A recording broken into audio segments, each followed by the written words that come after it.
To adjust left-right sound balance for the phone speaker on Samsung Galaxy S24 Ultra, swipe down the top of the screen and then tap setting icon. Scroll down the screen to find accessibility.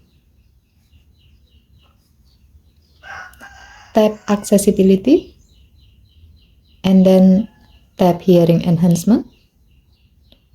Scroll down the screen.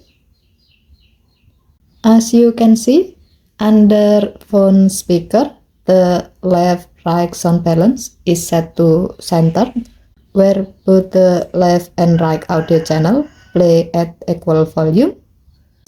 Move the slider to adjust the balance between the left and right channels. As the example, if you notice that the audio tends to be louder on the left side, then move the slider slightly to the right so that the sound will be more even between both channels. As you are adjusting, your phone will play audio to help you fine-tune the audio balance as you need. Given to the function, adjusting the left-right sound balance can help you fix the issue of uneven audio while using phone speaker. Okay, thank you for watching. Please help to like and subscribe. Have a nice day.